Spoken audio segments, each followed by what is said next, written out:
This video is sponsored by Squarespace. Attila the Hun, scourge of the Roman Empire and destroyer of cities, had a real affinity for meat, at least according to the records from one feast in the year 448. And so I'm making a 5th century recipe for lamb with salted wine sauce. Dinner with Attila the Hun, this time on Tasting History.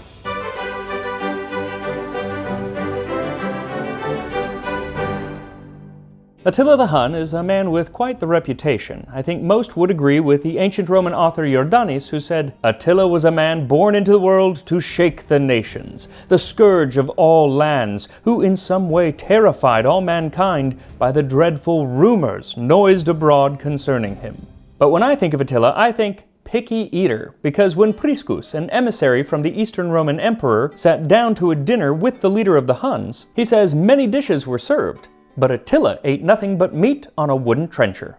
Now what that meat was, he doesn't say, but while he was with the Huns, Priscus says, "We set out with the barbarians and arrived at Sardica, 13 days quick travel from Constantinople. The people there sold us sheep and oxen, which we slaughtered, and we prepared a meal." So mutton and beef are good bets, but how they prepared those dishes?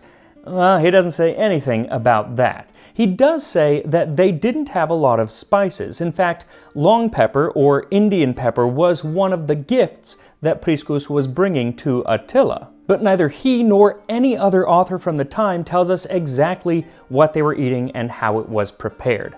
But there is a 5th century writer, Antimus, who does write of what another non-Roman people, the Franks, were eating at the time. And one simple recipe from his De Observatione Ciborum sounds like it might have been up Attila's alley. Mutton is suitable and can be eaten frequently, both with a simple sauce and in roasting it, keeping it far away from the flame. Indeed, if it is near the fire, the meat will be burned on the outside and the inside will remain raw, and this causes more harm than good.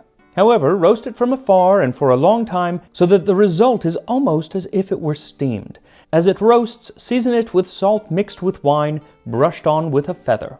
So pretty clear instructions, considering it's from the 5th century, but he doesn't say what the sauce that is supposed to be served with it is, though he does have other sauces in his writings, so I'm going to take my cue from those. One sauce has wine, vinegar, pepper, which we know Priscus was bringing to Attila, and honey or sapa. And sapa is still around today, sometimes called mostokoto, and it's grape must that has been reduced down into a thick syrup, and it is absolutely heavenly. If you have never tried it, just do yourself a favor and try it. I'll put a link in the description to where I got mine, but there are lots of different varieties. You will thank me when you have tried it. Now the Huns were also well known for their reliance on root vegetables, so I'm going to throw some of those in just for flavor as well. So for this recipe, what you'll need is 2 pounds or 1 kilogram mutton or lamb, 2 cups or 475 milliliters of wine. Again, we don't know what was popular amongst the Huns, but sweeter white wines were kind of in vogue at the time amongst the elite, and since this is for Attila the Hun, who is the ruler of the Huns, I'm going with that. 2 tablespoons of olive oil, 1 tablespoon of salt, a 1/4 cup or 60 milliliters of honey or sapa, 1 tablespoon of white wine vinegar, 2 teaspoons long pepper or black pepper crushed. I'll also put a link to where you can find long pepper if you've never tried that. A head of garlic cloves peeled but left whole, and some pearl onions or large slices of onion, or both. So make your salted wine by mixing the salt into the wine, and then give the lamb a light rub of olive oil and start to baste it with the wine. Now, do you have to use feathers? No. But hey, if you have some sterilized feathers laying around, go ahead and use them. What you should not do is go out and take a feather off of a pigeon, because you're going to get a disease. And if you don't have feathers, then you can just use a regular brush, and honestly, halfway through I went that way too because my feathers started falling apart. Then line the bottom of a pot with the onions and garlic, and then set the meat on top, and you can also stick a few whole cloves of garlic into the meat for some extra garlickiness. So meat in this culture was typically cooked in pots. Sometimes it was done over a spit, but very rarely, and the fact that he says that it should be as if steamed makes me think it should be done in a pot. Then take the rest of the wine and mix it with the vinegar, sapa, and any oil that's left, as well as the pepper, and pour it over the lamb and set the lid on the pot. Then set it in the oven at 335 degrees Fahrenheit, 170 Celsius for about an hour. You want the internal temperature of the meat to get to around 140. Then take it out and give it another basting, and then return it to the oven uncovered for about 15 minutes just to let the meat kind of brown up a little bit. Now, I do wish that Priscus had given us a little bit more information about the food at this feast, but he didn't seem to think that it was very important. What he did seem to think important was the character of Attila the Hun and its effect on his current reputation.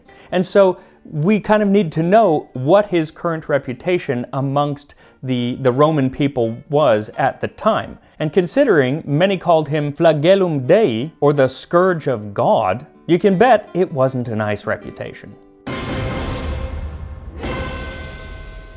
Europe in the late 4th century was a rough place. With the death of Emperor Theodosius I, the Eastern and Western Roman empires had finally made their divorce official, and while the East was living their best life, #blessed to be Byzantine, the West was taking the break up a little bit harder. They now lived in the bad part of town that had been overrun by Vandals, and Goths, and Visigoths, and all sorts of other Germanic tribes. Now, the Eastern Roman Empire had their fair share of Germanic tribes attacking them as well, but they seemed to handle it a lot better than their Western cousins. That is, until the Huns arrived. Now, who exactly the Huns were is still a matter of debate, but by the year 400 or so, when they had settled in Europe, they were probably a mishmash of all sorts of different people from all over Central Asia, possibly as far as Mongolia and China. These were the people who, with their mounted archers, were likely the ones who had pushed the Germanic tribes into Rome in the first place. They were the barbarians' barbarian. The Roman soldier and historian Ammianus Marcellinus wrote that the nation of the Huns surpasses all other barbarians in wildness of life. They are of portentous ugliness and so crook-backed that you would take them for some sort of two-footed beasts, or for the roughly chipped stakes which one sees used for the railings of a bridge. Sick burn.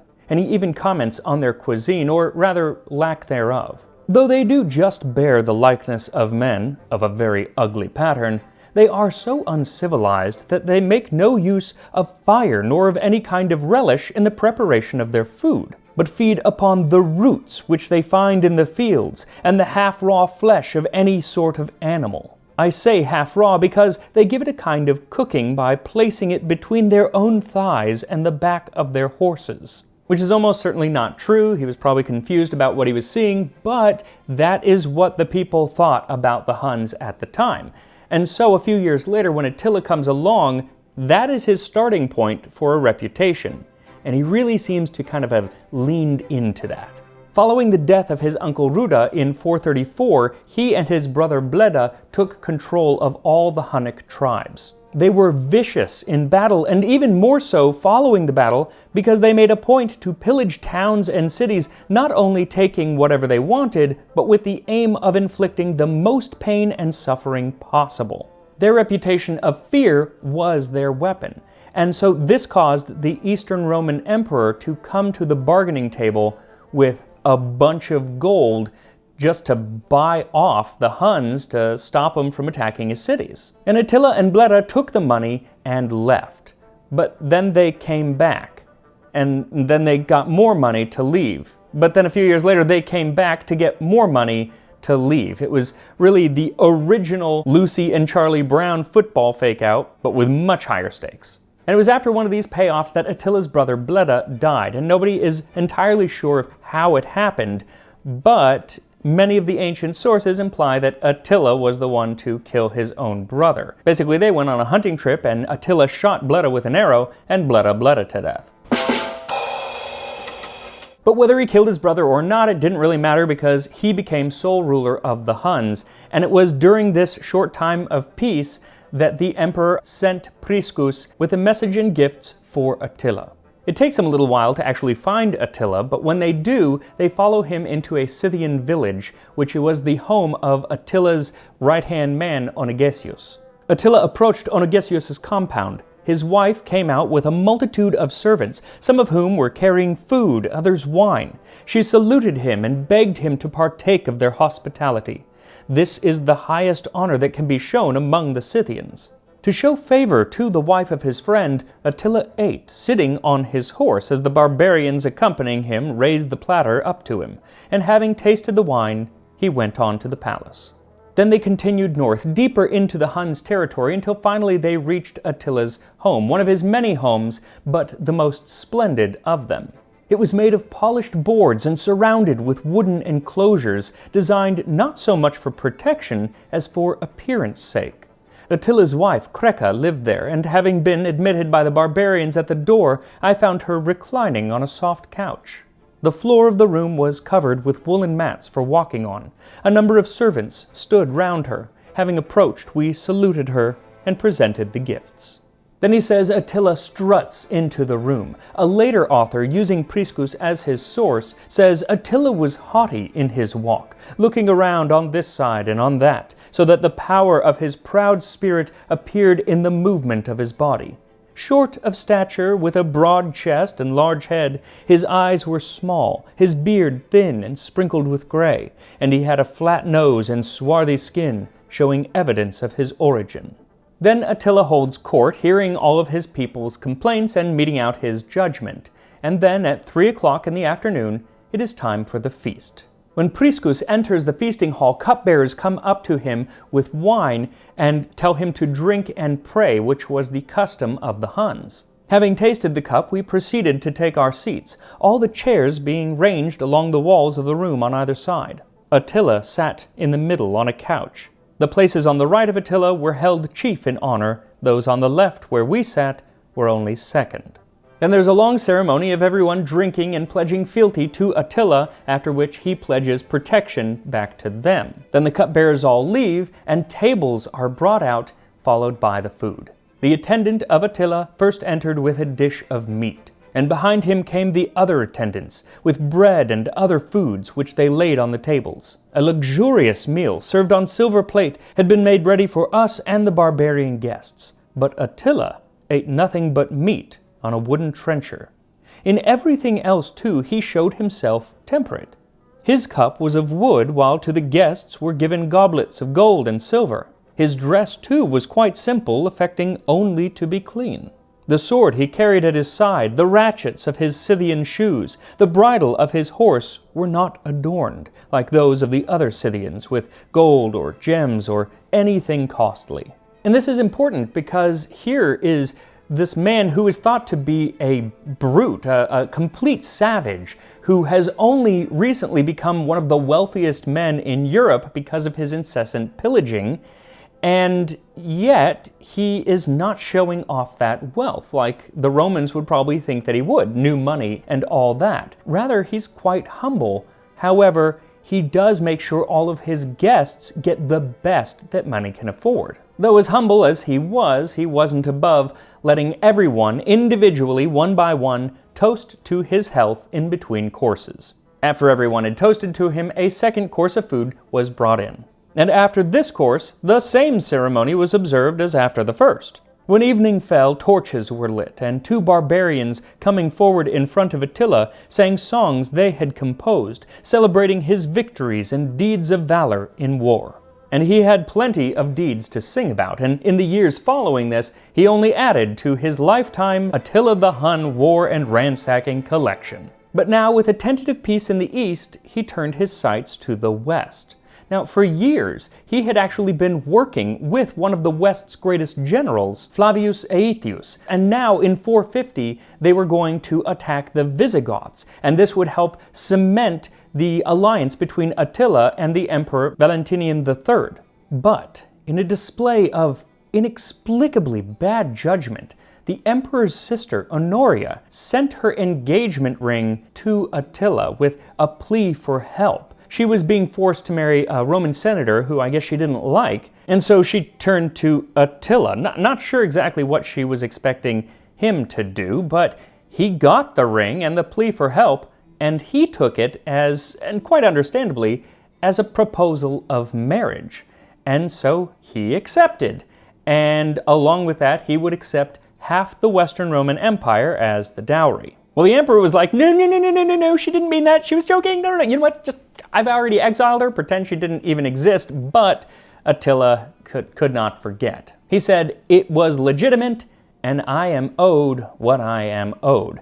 And so he attacked the Roman Empire, going in first to Gaul. But the Roman army, under his once ally Flavius Aetius, along with the Visigoths, dealt Attila his one and only defeat on the battlefield. And even then, it's really less of a defeat and more of just a withdrawal of troops on Attila's side, letting him come back in the future, which of course he did, this time going straight for Italy.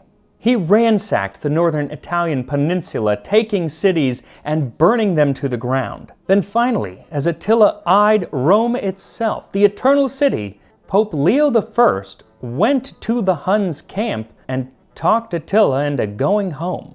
How he did that, nobody really knows, especially considering Attila was not a Christian, so the Pope didn't mean squat to him, but he was able to talk him into leaving. Some say Attila was afraid he would suffer the same fate as the Visigoth Alaric, who had died after he sacked Rome in 410. Others claim that the Hun army was undersupplied and had disease ravaging it, so they would have had to turn back anyway. But if this 14th century depiction of the event is any indication, Attila just had a bad crick in his neck and so was just looking for any excuse to get out of there and crawl into bed. But whatever it was the last great thing that Attila ever did, because very shortly after he did get home, he married yet another wife and died that night of a nosebleed. Some today say that it was probably a hemorrhage of some sort in the esophagus. Attila lived a life that built this incredible, fierce reputation as the destroyer of civilizations, and then he dies of a bloody nose. Couldn't really stick the landing. But luckily for him, it's all the other stuff that most people remember. Because today, when you hear the name Attila the Hun, you typically think barbaric atrocities. Though today I'm thinking lamb with salted wine sauce. So once the lamb has darkened up a bit, take it out of the oven and give it one more basting. Then remove it from the pot and let it rest for 15 minutes before serving. And while it rests, take out a few of the garlic cloves and chop them up, and then add them and all the juices into a saucepan and let it simmer. It'll reduce down a bit, but this is also a time that you can add some more pepper or saba if you want, and you're gonna want to because it's just frickin' so good, just to make it a little bit sweeter to kind of offset all of the salt that you have added to that sauce. And here we are, lamb and salted wine fit for Attila the Hun. Here we are, got some lamb, got some onion.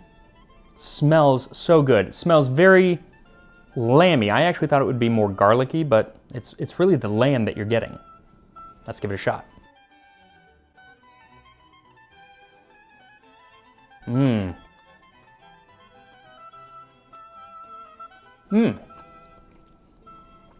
Yeah, it is the lamb. That's the flavor that's coming through. I think the first thing I would do is not pour the sauce onto the lamb, but kind of have it on the side as a dipping sauce, which is actually probably how they would have done it then. So you can control how much you're getting, because it is quite salty, and yet it's not unpleasantly so. It's because of that saba, there's a sweetness there. And with the onion too, I think it just adds this sweetness that kind of offsets the saltiness. So it's not unpleasant, but a little bit goes a long way. What I also really love are pearl onions, just in general, but these just kind of fall apart because they've been cooked for so long. So sweet. Love them. So now before I bid you adieu, I want to give a big thanks to today's sponsor, Squarespace, who makes creating a website so easy with their dynamic and attractive online platform. With their powerful blogging tools and e-commerce extensions, you're able to manage inventory, promote products, streamline bookkeeping, and helps manage every step of getting your product to your audience. And you're able to connect with that audience using email campaign tools while you generate revenue through gated, members-only content. And I am finally building a tasting history website with the help of Squarespace. They've made it so easy that I've kind of run out of any excuses not to actually do it. So if you, like me, have run out of excuses and want to start a new website or want to revamp a website that you already have, check out squarespace.com/tastinghistory and receive a free trial plus 10% off of your first purchase of a website or domain. And I will see you next time on Tasting History.